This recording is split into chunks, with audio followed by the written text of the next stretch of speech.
Welcome to Heal to Heal with E. James podcast. On this podcast, my guest and I will discuss topics and ways to help us to heal in every area of our lives. I believe that everyone can live a life that is happy, healthy, and whole. So I'm on a mission to help people to deal, heal, and fulfill.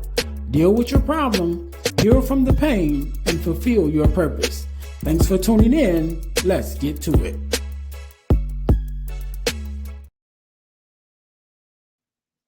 Hey guys, real quick, before we jump into the episode, I need you to do the 3 S's for me. What is that? First of all, I need you to subscribe to the channel so that you don't miss an episode of our podcast. Number 2, I need you to share it with your family and friends. Don't keep it to yourself. Share it with someone else. Lastly, I need you to say something. Leave us a comment. Let us know how we're doing. Let us know what you want to see from us, what you like, what you don't like. We are open to your suggestions. We want to know everything that you want to let us know about the podcast. All right. Now, get back to the episode. All right. Welcome to the Deal to Heal with E. James podcast. I am your host, Ernest James, and I believe that everyone can and should live a life that is whole, healed, and healthy. And therefore, I'm on a mission to help people to deal, heal, and fulfill, to deal with your problems, to heal from the pain, and to fulfill your purpose. Thank you guys once again for tuning in to the Deal to Heal with E. James podcast. If you haven't already, make sure that you listen, like, subscribe, and share our podcast on all of our social media platforms. Also, make sure that you guys are checking us out on our new YouTube channel, which is the Deal to Heal Podcasting Network on YouTube, where you will find the Deal to Heal with E. James podcast, as well as our sister podcast, the Girl Dad Discussions podcast. Both of those podcasts are available on the Deal to Heal Podcasting Network. So make sure you guys go there and check us out there. Our product of the week, as you guys know, we are a self-sustained podcast, and the way that we stay on the air is by bringing you amazing products for you to purchase. So our product of the week is our Purpose Journal, as well as our Purpose Planner, because I believe that we are to journal, or we should journal, to keep track of where we've been and where we are, as well as plan for our future. So you can get your copy of our Purpose Journal and our Purpose Planner on Amazon. The links are in the description. Make sure you also check out the description and the show notes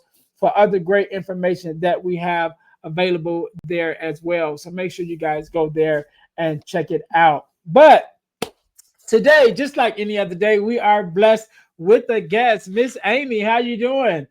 I'm doing great. How are you? I am well. First of all, let me say thank you for being here, because you could have been doing anything else with anyone else, but you're here with me and my listeners, and we definitely appreciate it. So, Amy, do me a favor. Tell myself and our listeners a little bit about yourself and who you are and what it is that you do. Yeah, thank you so much. I'm real excited to be here, and I'm real excited to be talking to your listeners about something that's really important, something that really affected my life for the beginning half of my life, actually, and that's manipulation and narcissistic abuse. And after overcoming it myself from an adopted family and learning to overcome myself in the aftermath, I now help individuals learn to overcome themselves and build their identity and build their lives back after manipulation and a narcissist just tears it apart. Because that's what they do. They don't just break your heart. They hijack your entire identity. And they gaslight you into thinking that, it's all your fault too. It's just a crazy mind game. And untangling that is just such a chore. And if you don't have the right resources to do it, oh goodness, it's tough. It's tough. Trust me. Yeah. And I know that you have the podcast, the Passion from Pain podcast, in which I was a guest as well on your podcast. And so to all my listeners, we'll make sure that we put the link to her podcast in the show notes. So when you guys finish watching my podcast, then go right on over there and watch our episode on Amy's podcast. Yeah. But let's jump right into this thing, Amy. Because you mentioned about, from an early age, the manipulation started, and even you mentioned a adoptive family. Yeah. So let's go back as far as you're willing, in your own story to, kind of tell us where it started for you, or what was the initial, things that started it, and what was the turning point in your life where you were like, all right, I got to do something different and do something about this. Yeah, so I was adopted at a really young age. So as an infant, oddly enough, my babysitter is the one who adopted me.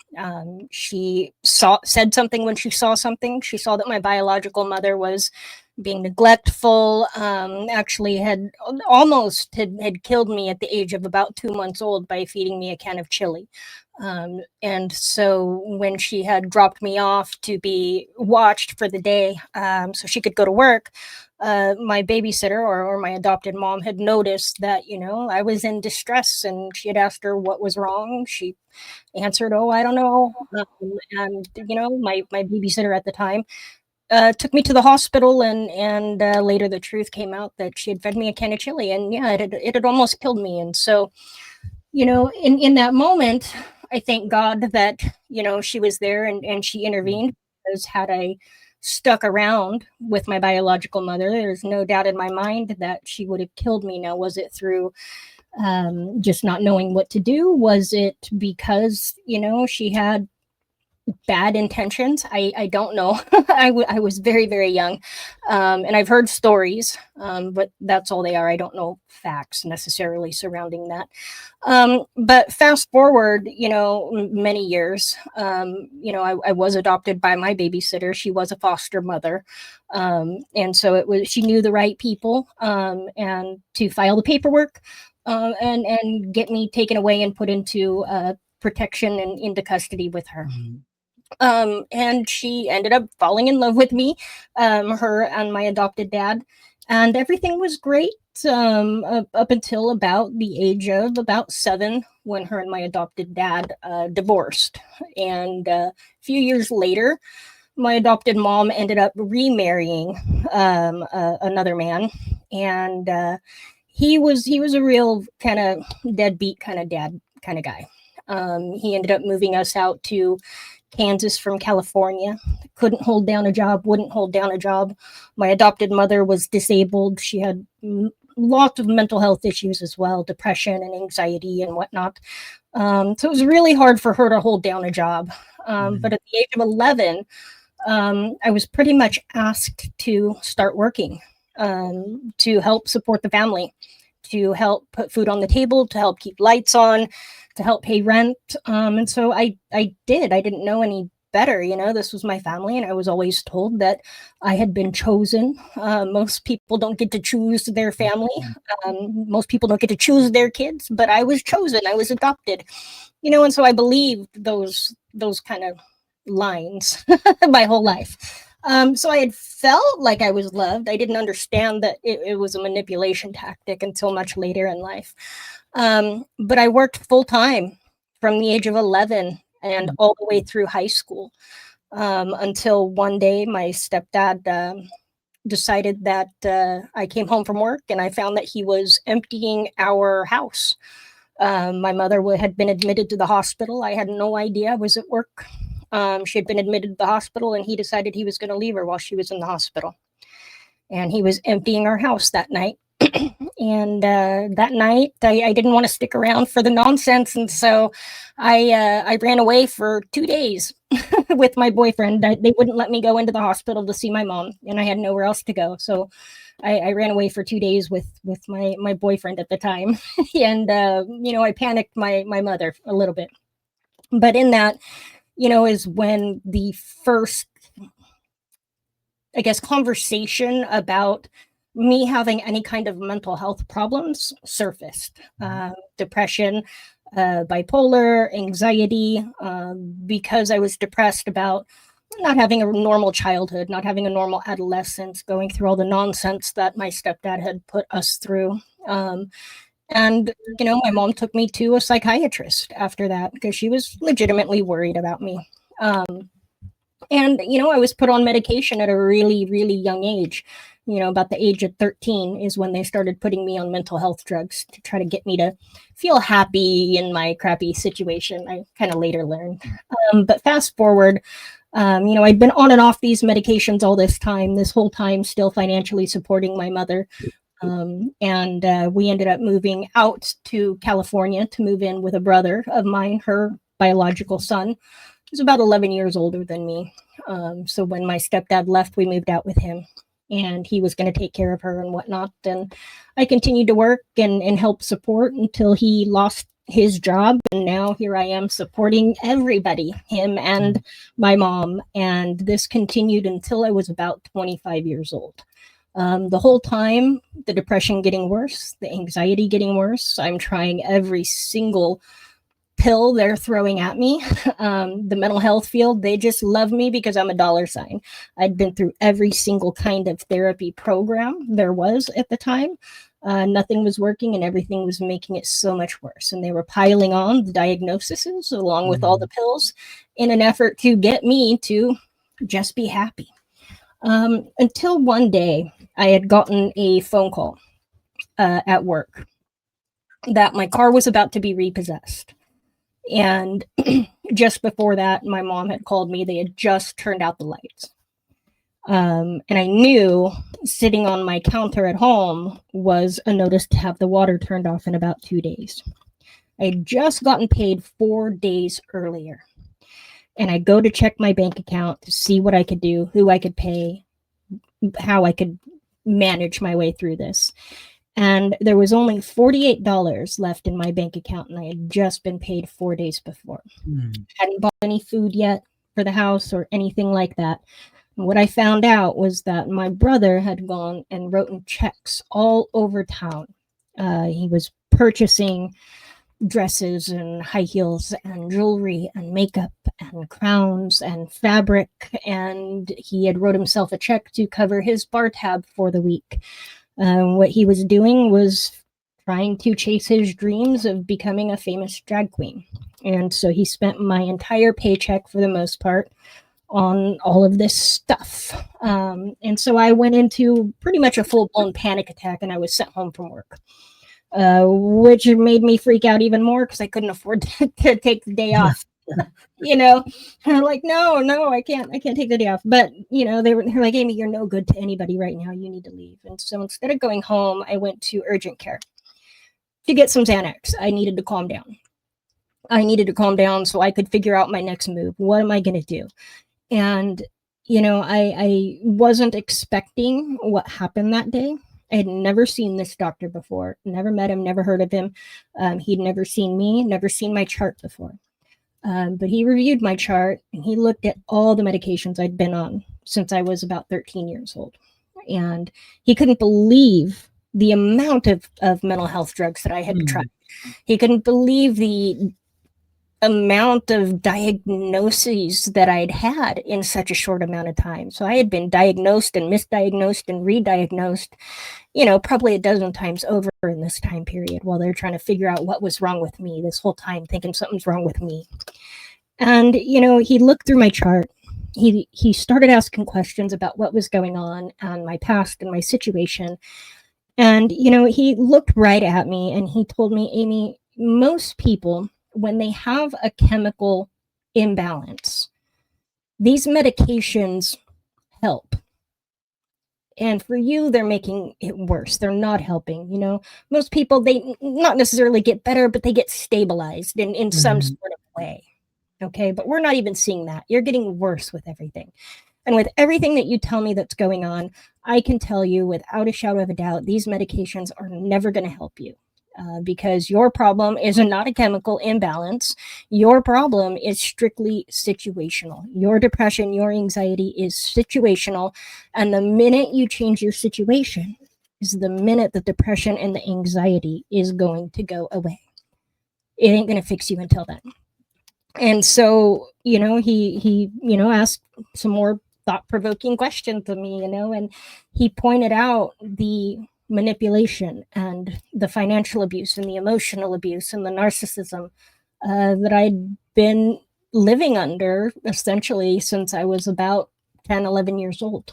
And I had to, really look at my life and my family and everything I had been through. And it was just so clear at that point. I don't know why I'd never seen it before, didn't want to, Mhm. didn't know about it. You could speculate all day long, right? Yeah. But in the end, I was just a kid and I was a young adult.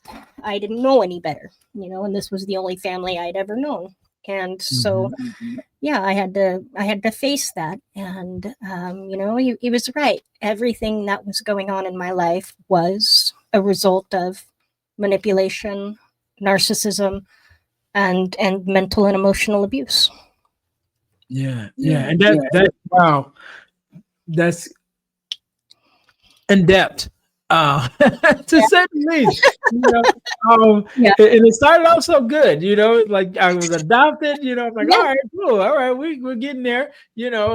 My family haven't we haven't legally adopted, right? Mhm. But ever since I was younger, my mom and my dad, but particularly my mom, was always helping people.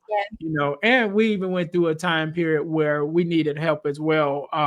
And I shared this story sometime on the podcast that we were maybe middle class. I would like to think higher middle class at one time. Yeah. My dad worked for the phone company. We had the house with the picket fence and the two-car garage, like literally, the whole 9 yards. We had the camper. We used to take, vacations in the camper in the summertime. And through, I was young at the time, so I don't really even know all that took place, but whatever happened, he lost his job and then some other things Mhm. happened. And then basically we were starting from zero, like we lost Wow. everything. And so we end up, my dad, my mom, and my 8 siblings and I, which is nine kids, ended Mhm. up staying with my grandmother, who only had a ranch style house, and all of us sleeping in one bedroom, in Yeah. my grandma's house for some time until my parents were able to rebuild and get back on their feet. But because of that experience, and probably even more so even before that, my mom always helped people, but especially after that experience, we always had a heart, to help people because people helped us. You know what I mean? Even after we left my grandmother's house, I remember, sleeping on the floor, and one of our uh, church members who opened up their home to us and allowed us to stay with them. And so even in my own life as an adult, I think over the last 10 years or so, I haven't had one year that I haven't had someone stay with me. You know what I mean? Wow. Just to help, help them out. And so Yeah. that's always been part of our story. And Mhm. other people in my family has been emergency shelter for for children and things of that nature, and adoption. So that's always been a part of in the background of my family, that we've always been active in. So when you even started the conversation with that, I'm like, all right, cool, my type of people, what I mean? Right. Yeah, But no, then, and it's wonderful that you guys do all of that. And, it is people like that that ended up helping me, Mhm. later on, when I'm looking to set back up, when we get a little further into the story here about how I overcame myself. But yeah, it was people like that, like your mother and like your family, who just opened their house and opened their hearts is, really what helped strangers, oddly enough, Yeah.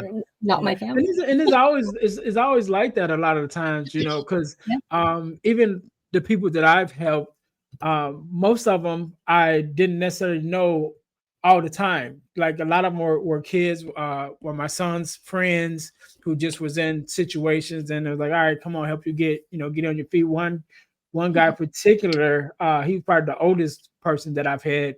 Well, not the oldest, but around the oldest that I've had. He was like in his late teens, early 20s, and when I met him, he was introduced to me by another friend of mine.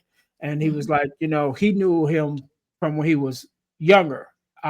He was the only child. His mom had gotten sick, Oh, and his family didn't want to take him in, and basically he was literally homeless. mm, And so he introduced him to me, and I took him in and helped him get his GED and driver's license and all of those things, and eventually he moved out and doing his own thing. And it's been a while since I even heard from him. So I guess he's doing all right. He got a good start and flew to the yeah. moon. So I'm My just gonna boss, hope the best. You know what I mean? the boss always tell me no news is always good news. Yeah, yeah. So yeah. So I hope he's doing well. But that's been the story. Yeah. For a lot of us. Even when we talk about the passing from pain, those painful memories of our family being in a position where we needed help has definitely transitioned to us having the heart to help, Yeah. to help others, and return that favor that we once got, in our time of need. Yeah.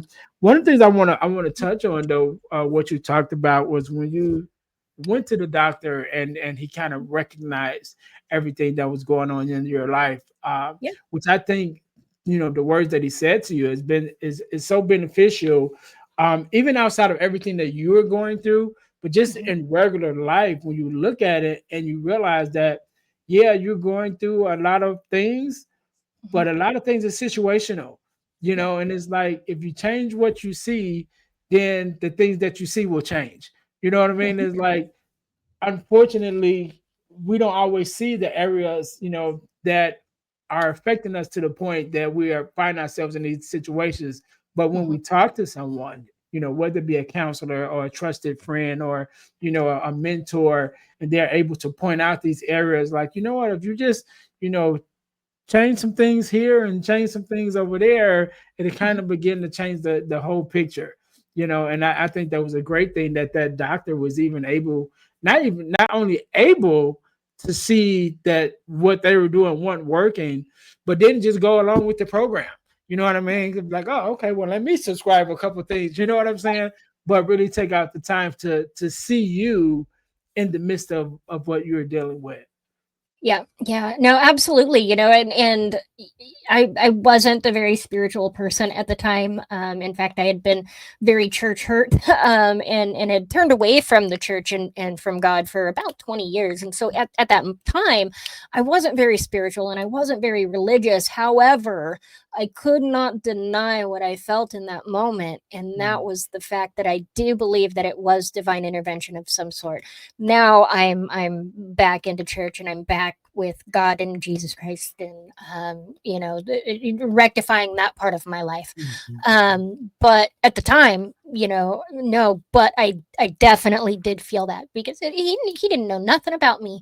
Never seen me, he didn't know nothing, and he just looked at me and said, no, this is your problem. And he's so right, because I mean, depression is, you're unhappy with your life, you're unhappy with your situation. Sometimes you can point it out, sometimes you can't, Mm. sometimes you can't recognize it. Like me, I couldn't recognize it, and the whole time I thought something was wrong with me, like my family had told me the whole time, like the whole mental health system that I was a part of had told me the whole Mhm. time that I was the problem. And it wasn't that I was the problem, it was the situation that I was in was the problem, and the fact that I couldn't see that. And so even if you are on medications, and you do have to take those for depression and whatnot, those are only going to take you so far. I mean, you Mhm. do have to take some action in your life, and you do have to make some necessary changes in your life, even if you are on the medications. Otherwise, I mean, the medications are only going to do so much. Right, right. Yeah, and I think it's important for us to have the conversations, because I'm listening to, even as you're saying your stories, like, not recognizing that, your family may have been, the foundation of which all of this was built on, Yeah. but because it was your family and this was all you knew, is this, like, this is Mhm. normal, and Yeah. so a lot of times we find ourselves in that situation too, is like, you know it's not until we start sharing our story or talking to other people and they were like, that's not normal. You know what Yep. I'm saying? But you Yep. were like, what do you mean it's not normal? I've been doing this since I was little, you know? Yeah. And so again, going back to that, you know, that thing of changing what you see. And that's why I think that, you know, personal development, which I've really gotten into the last couple of years, and it Mhm. has been master monumental in my changes in my life and personal growth and things of that nature. But being able to really, you know, dive deep into, you know, who Mhm. you are and why you do what you do, um, it changes so much in your life, you know. And so I think that's why it's important for us to have these conversations that we're having, and even just, you know, personally to find, if not a therapist or a counselor, but at least a trusted friend to be able to have the conversations that may lead you to the light. You know, again, when you met this doctor and he's like, hey, well, let me suggest that, you know, you might not need none of this stuff. You know Yeah. what I'm saying? You might just need to get away, you know, like Uh-huh. the commercial, like the commercial say, need to get away, you know. You might just Yeah. need a new environment, Mhm. and you know, you'll be surprised how much that changes, you know, your outlook on life and things like, wow, you know. Yeah. And even in your situation, you know, like you said, you were kind of going through that. How did that lead to what you're doing now though? Because now you got the podcast. So what Mhm. was that?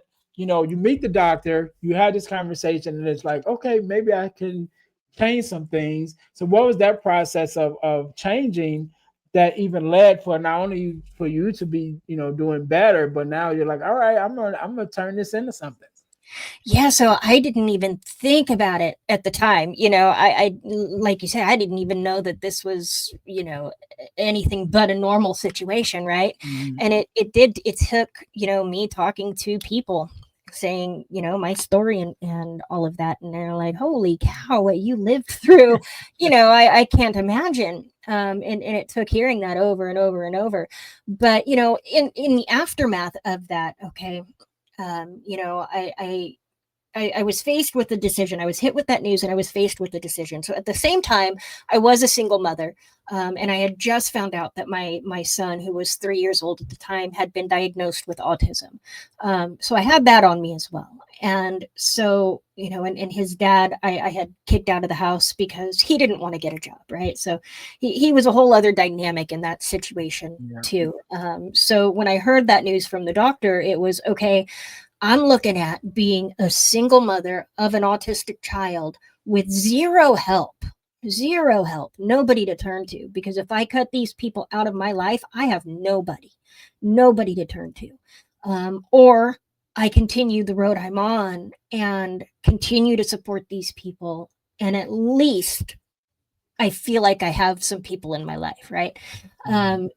But I knew I couldn't continue to do that because I had already up to this point, tried to commit suicide 3 different times. And so Mhm. I knew that if I continued to stay there, that at some point it would happen and I would leave my son to live the same life that I had lived, and I could not do that to him. So I packed up and I left, and I had nothing. I had to leave my job because I had to move to a different town. All I had was my car, my son, and me, and I had to find an apartment, but I had no money. But I found an apartment complex that sympathized with the situation. They allowed me to move in, but they gave me 30 days to come up with first, last, and security. And that was a lot of money for somebody who didn't have any. Mhm. And I found myself a job. I was washing dishes. It was the first job I could get, and I was thankful to have it. And 5 days later, I was waiting tables, and I learned very very quickly that my attitude and my level of effort, and my ability to push this aside, and just connect with people, played a huge role in the amount of money that I was going to make. And so I learned how to do that, and how to wait tables and how to make people feel good and have Mhm. conversations and, just provide an experience. And, through that, I took every opportunity that I could that came my way. And I worked my way up from dishwasher all the way to district manager of a corporate restaurant. and Wow. district training manager. And so essentially I got paid for my business education instead of paying for that fancy certificate, right? Yeah. That a lot of people have. And so from there, I then built or got the confidence to run my own business. Um, and this whole time, I have to work on myself because let me tell you, the depression wasn't gone. The anxiety Mhm. wasn't gone just because I left. And the conditioning and the manipulation and, all of everything that they had told me my whole life was still very much a part of me and my mindset and my nervous system, right? Because when you're mentally abused, emotionally abused, it is on a cellular level. It is, your brain is just so rewired in such weird ways, that you just sometimes don't know up from down. And so Mm. you've got to, essentially rewire your whole mind.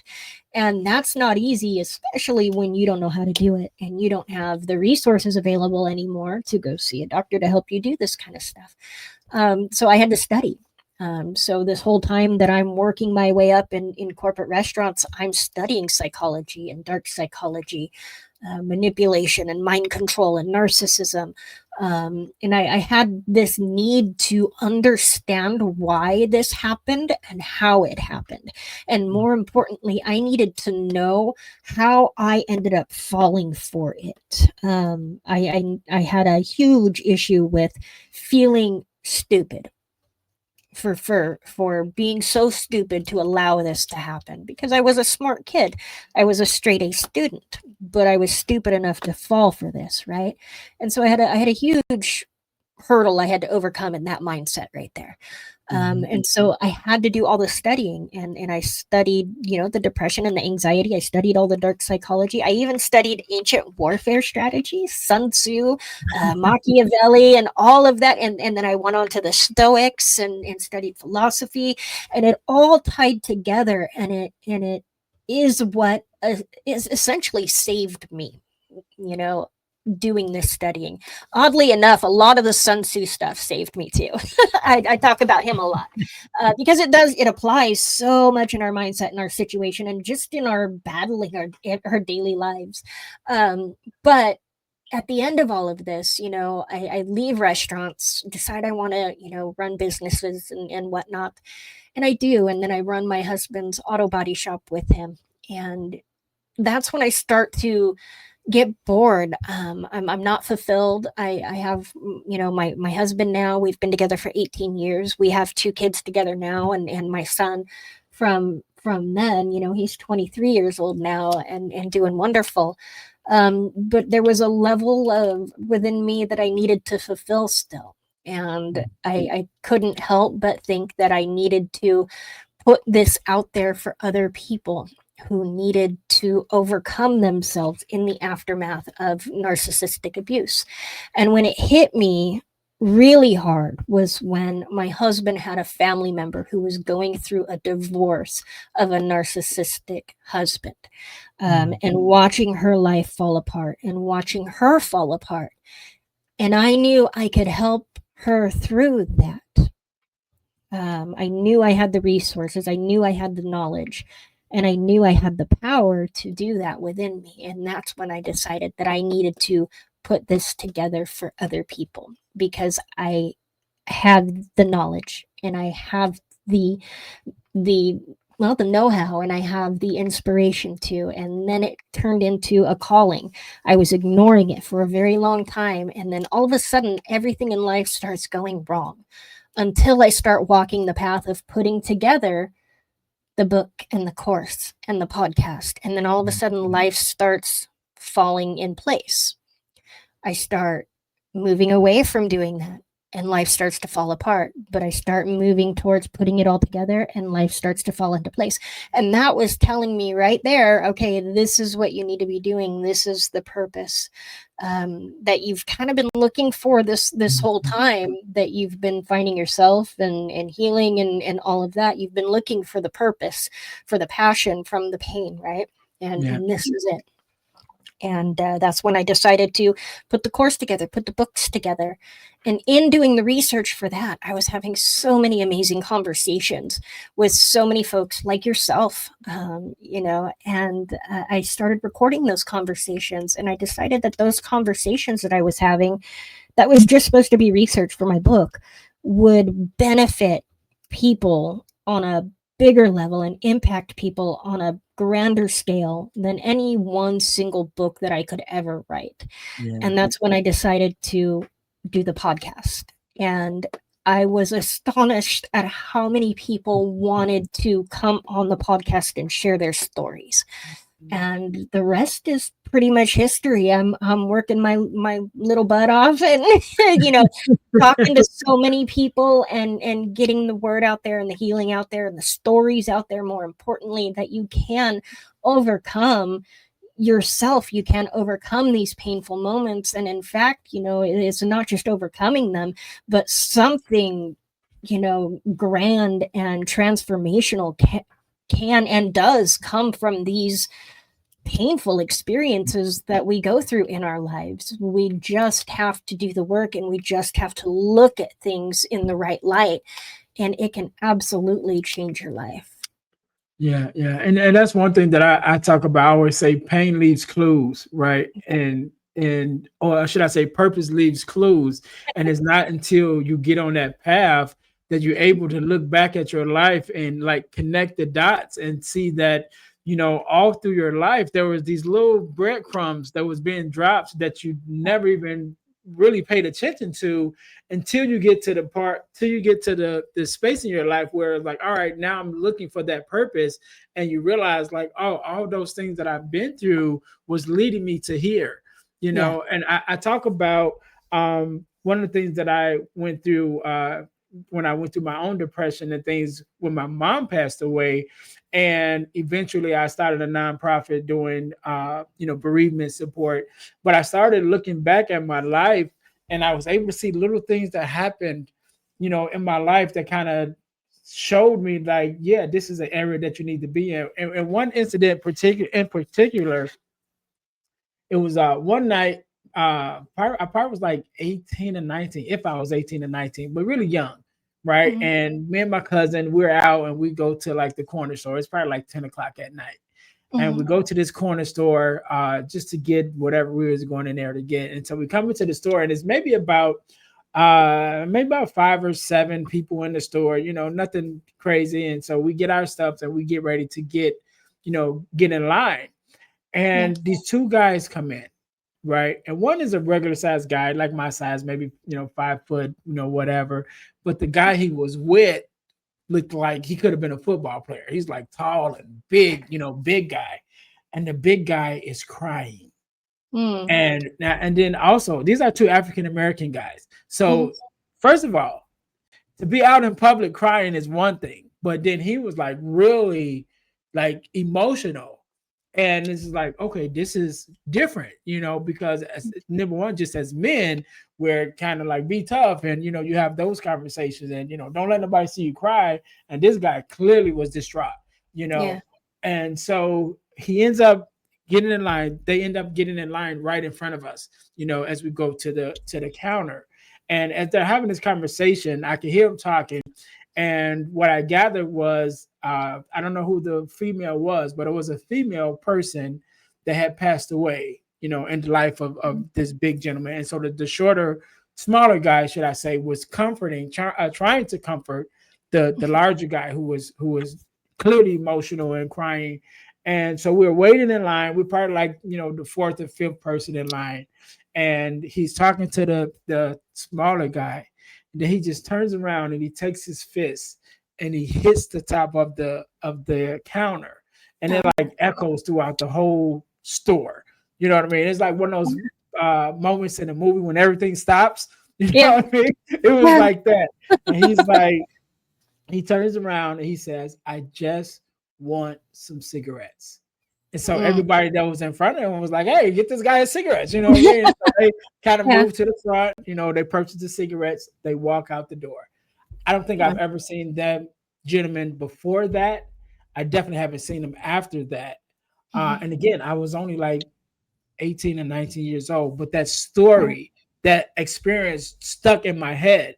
So Mhm. fast forward, now I'm late 20s after my mom passed away, and I'm going through, bereavement support myself. And I'm like, oh man, I'm really enjoying it, to the point that now I want to, I realized while I was there in the bereavement, do my bereavement support, I did my time, and then I stayed there a year as a volunteer.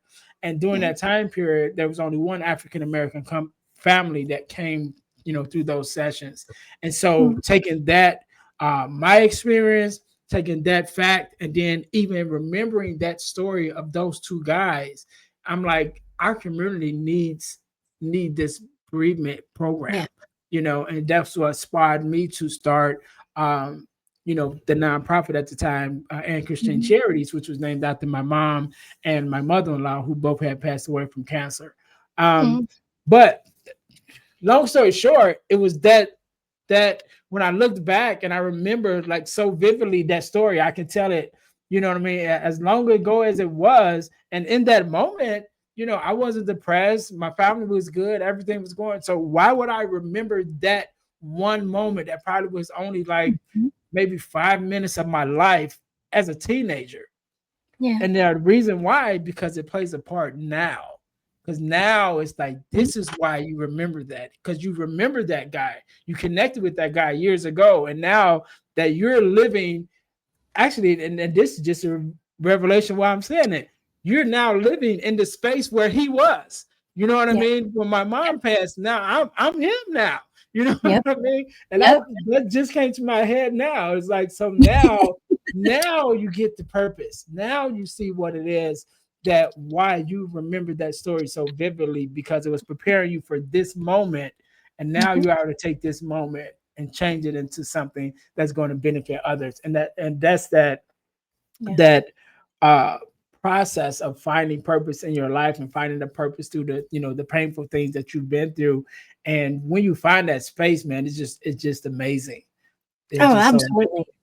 There's nothing like it, and I've worked a lot of jobs, and I went for a ton of opportunities, and I've owned businesses in the past, and thought that I was fulfilled and doing what I wanted to do, but come to find out, no, I wasn't.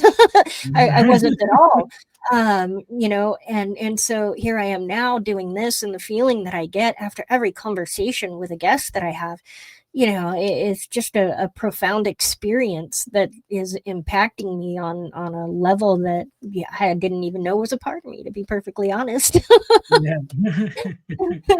Yeah, and it's always amazing. And like, since I've been podcasting, and I don't even know, I'd never even asked how long you've been podcasting, but at this point for me it's been about 4 years. I think Mm. even this episode now is like episode 200 and something, so Yeah, I've been doing it a while. yeah. How long have you been podcasting? Okay, so really weird, honestly, it'll be a year in February. Okay, cool. So, Well, yeah, yeah. um, I yeah, it wasn't even on my radar at all, and I just decided to do it, and then I had to take a small break for about a couple months because in that time when I was putting it all together, we had got the news that my husband had been diagnosed with stage 4 colon cancer. And Mm. so we had to take a break for about 2 months, so that we could go through the chemo and the radiation. And yeah, that was tough. That was tough. And there was no way I could, I had zero creative energy whatsoever during that time. And so I took the break. And then as soon as I came back and started telling my story again, though, it just ignited. And I was not prepared for that response, Mm. at all. And so yeah, it's just been an incredible, I don't know, 9 months. Well, you made it. You made it through the the trial phase. Let me Yeah. put it that way, because one of the things I learned, and I was having this conversation today, because I've been like I was on your podcast, but I've been pressing more to get back into being on other people's podcasts as a Yeah. guest. And so I had a meeting today with a guy to be on his podcast. And so we were talking about, this podcast, and I was telling him when I started my podcast, I was a part of a community of starting your podcast, like a challenge or whatever. Yeah. And I started a message thread with, like, not all of the people, but a lot of the people that was in this group with me that started podcasting at the same time. And the party was a little over 120 of us or something. Wow. And out of that 120, I think I'm like the only one that's still podcasting, you Oh, know. And it's wow. like, and one thing that I learned, even in the earlier days, that they said, well, most podcasts don't make it past episode 7. Yeah. So if you make it past like 10 episodes, then you pretty much, you got what it takes to hang in there. Because when you first start, and it's like, oh man, this is great, and I'm going to start this podcast, and I'm going to talk to people and meet people, and then you start doing it and realize how much work it takes to keep it going, and all Yep. of that. And a lot of people be like, yeah, I didn't sign up for that. I just want to talk. You know what Yeah. I'm saying? Yep. Yep. Yep. I got to learn all this stuff. And, but I was kind of preparing myself for something. I didn't know what.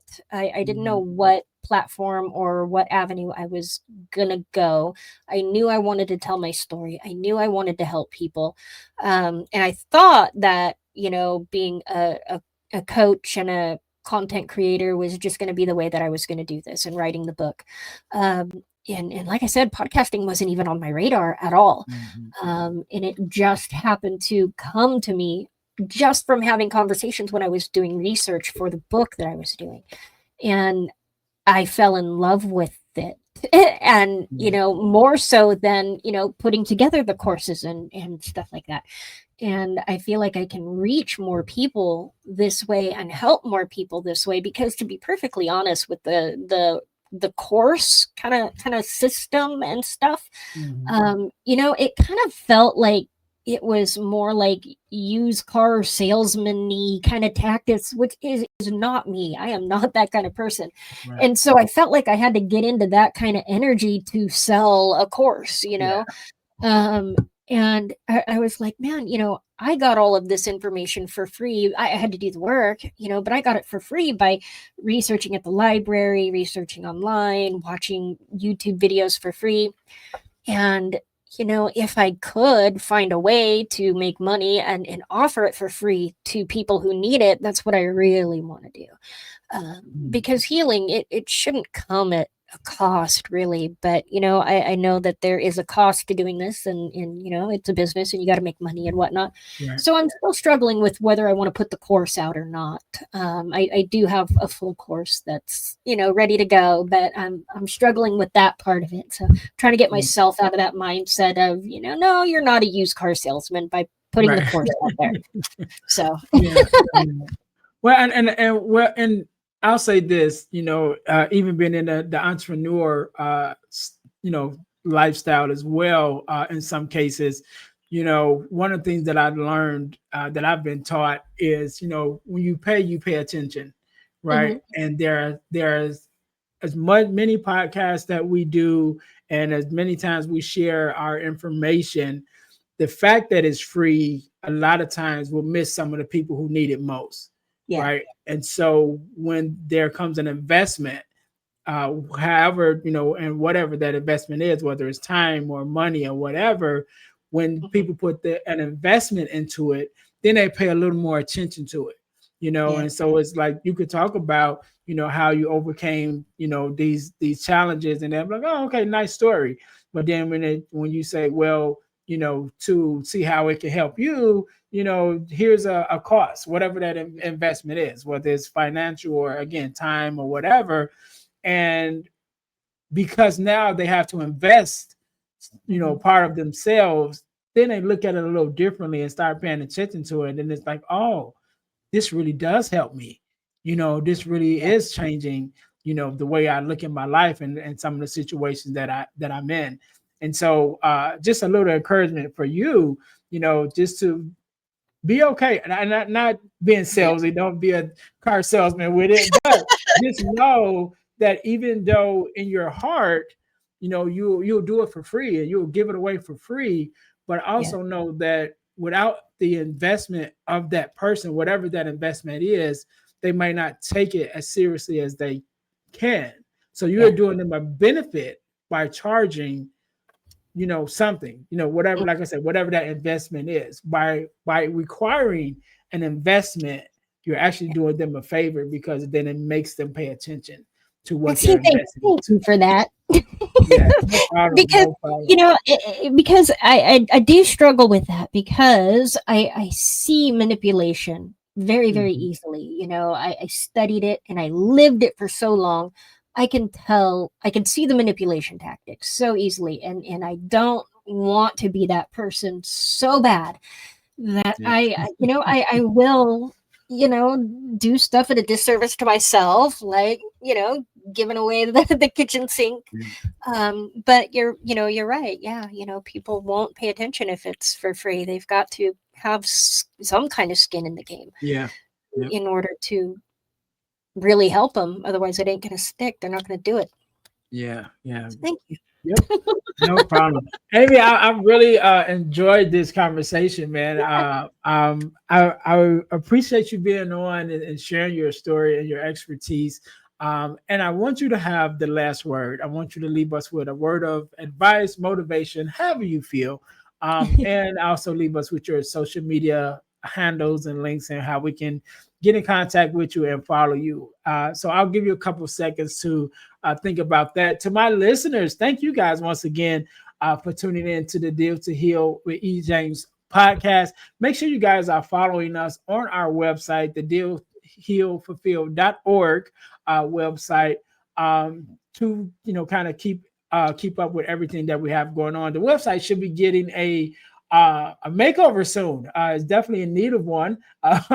But in the meantime, it still is up. And so you guys can go there. Also, make sure you guys are checking out my new personal speakers website, which is ernestjamesspeaksalife.com, where you can find more information about hiring me to come in to be a speaker or to do workshops at your school or organization. And you guys can find more information there. Again, that's ernestjamesspeaksalife.com. Make sure you guys are checking us out there. Also, ebooks by ejames.com. As you guys know, I've written several ebooks. You guys can go to ebooks by ejames.com in order to get your copy of the ebooks. One ebook that, in particular, that's doing very well right now is the Forgiving Me, the 4-step guide to self forgiveness. That one is doing very well right now. In the space that we're in, because we do hold grudges against ourselves for some of the things that we've done in the past. But that book helps us to kind of break it down and realize that, you know, we were doing the best that we could in the moment. But that one is doing very well right now. Again, that's ebooks by ejames.com, where you can get all of the ebooks, as well as sign up to be an affiliate of the ebooks and earn 50% of the purchase price whenever someone buys an ebook using your link. So make sure you guys go to ebooks by ejames.com in order to sign up for that. Also, Deal to Heal Tees is our inspirational t-shirt line. Put some inspiration in your situation. Wear an inspirational tee and be inspired all day. That is our tagline. Make sure you guys go to deal, the number 2, healtees.com in order to check out our inspirational t-shirt line, as well as our podcast merch, which is our t-shirts with our podcast logos on it. There's one for the Deal to Heal with E. James podcast, as well as one for the Girl Dad Discussions podcast. Both are available at dealtohealtees.com. Last but not least, over the last couple of years, I've been blessed to be a part of an organization called the Forgiveness Mission. And what we do, we have free virtual workshops bi-monthly talking about everything surrounding forgiveness of self, forgiveness of others, forgiveness of the world, and really breaking down what it means to forgive and how beneficial forgiveness is in our lives. Those workshops are virtual. They're absolutely free, but the information is priceless. So make sure you guys go to forgivenessmission.com to sign up for our next free virtual workshop. Whenever you're listening to this podcast, either one is just passed or there's one coming up, and you can sign up for your free virtual workshop, absolutely free. Or you can go to Eventbrite and sign up for forgiveness workshop sponsored by the Forgiveness Mission. Or again, just go to forgivenessmission.com in order to sign up for our next free virtual workshop. Amy, once again, I want to say thank you so very much for being on. Thank you for sharing your story and your expertise. I want you to have the last word, so the floor is yours. Yeah, thank you so much for having me on. It's been a pleasure talking with you and having your guests listen in tonight. And the one thing that I do want to put out there is that if you're listening right now and you feel broken and confused or ashamed, hear me, you are not weak. Okay, you were compromised by someone who weaponized your goodness. You were compromised by your own thoughts, and your comeback starts the moment you decide you're done handing your power to someone or thoughts who don't even deserve you. Your future is bigger than their control over you. And I love all of you guys. And just come over to the podcast Passion from Pain on YouTube, on all of your major podcast listening platforms, Apple, Spotify, iHeartRadio, all of them. And I feature many, many experts, psychologists, therapists, authors, coaches, and other survivors with incredible stories of survival that you would not believe that they lived through. And they all teach about how to overcome and how they overcame their own pain and how they turned it into a passion. And then passionfrompain.com is where you can find all of the information about the platform. Find the coaching, you'll find the book sign up and the courses that will be coming out here really soon, as well as podcast episodes. And then anything that I am going to be speaking is on the podcast the website as well. So if you want to attend one of the events that I will be speaking at, that's where you find the information too. And then, of course, follow along on Facebook at Passion from Pain. And then there's also TikTok and Instagram at Passion from Pain as well. Thank you so much for having me on, Ernest. This was an amazing experience. No problem. Thank you for being on. To my listeners, we can't end it no better than that. Thank you guys once again for tuning in to the Deal to Heal with EJ's podcast, where our mission is to help people to deal, heal, and fulfill, to deal with your problems, to heal from the pain, and to fulfill your purpose. Until next time, you guys be blessed. Hey guys, if you're enjoying this podcast, then I know you'll enjoy the Girl Dad Discussion podcast. I'm your host, Ernest James, and I believe the relationship between a daughter and her father is one of the most important relationships a young lady can have.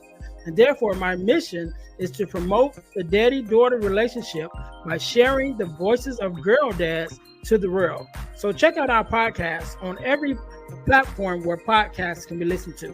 And if you want to watch the podcast, check us out on our YouTube channel. Again, that's the Girl Dad Discussions podcast with your host, Ernest James.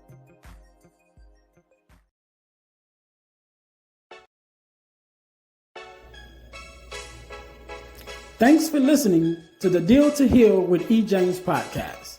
Remember to listen, like, subscribe, and share.